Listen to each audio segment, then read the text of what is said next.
In the summer, the work crews cut the long grass along the tracks, raking it into heaps to dry in the sun.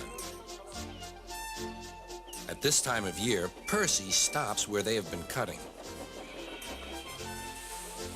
The men load up his empty wagons and he pulls them to the station.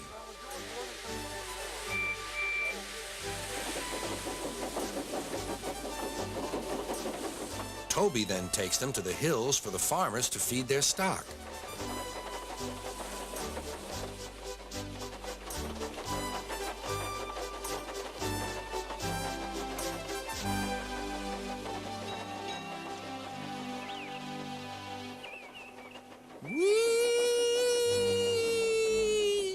Percy gave a ghostly whistle. "Don't be frightened, Thomas," he laughed. "It's only me." "Your ugly phiz is enough to frighten anyone," said Thomas. "You're like ugly indeed." "I'm green caterpillar with red stripes," continued Thomas firmly. "You crawl like one, too." "I don't." "Who's been late every afternoon this week?" "It's the hay." "I can't help that," said Thomas. "Time's time, and Sir Topham Hatt relies on me to keep it. I can't if you crawl in the hay till all hours." "Green caterpillar indeed," fumed Percy, as he set off to collect some hay to take to the harbor. "Everyone says I'm handsome, or at least nearly everyone. Anyway, my curves are better than Thomas's corners." "Thomas says I'm always late," he grumbled. "I'm never late, or at least only a few minutes. What's that to Thomas? He can always catch up time further on." All the same, he and his driver decided to start home early. Then came trouble.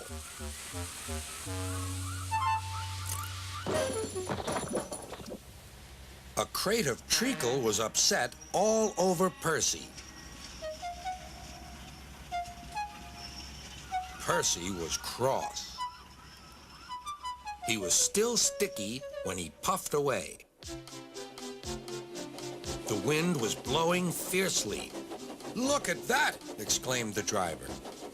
The wind caught the piled hay, tossing it up and over the track. The line climbed here. "Take a run at it, Percy," his driver advised. Percy gathered speed, but the hay made the rails slippery, and his wheels wouldn't grip. Time after time, he stalled with spinning wheels and had to wait till the line ahead was cleared before he could start again.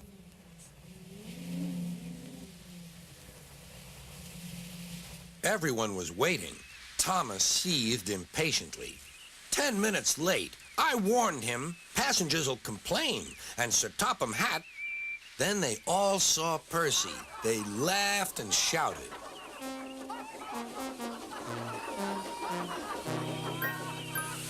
"Sorry I'm late," Percy panted.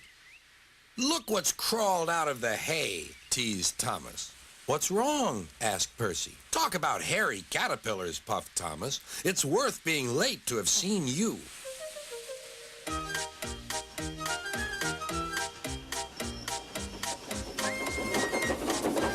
When Percy got home, his driver showed him what he looked like in a mirror. "Bust my buffers. No wonder they all laughed. I'm just like a woolly bear. Please clean me before Toby comes." But it was no good. Thomas told Toby all about it.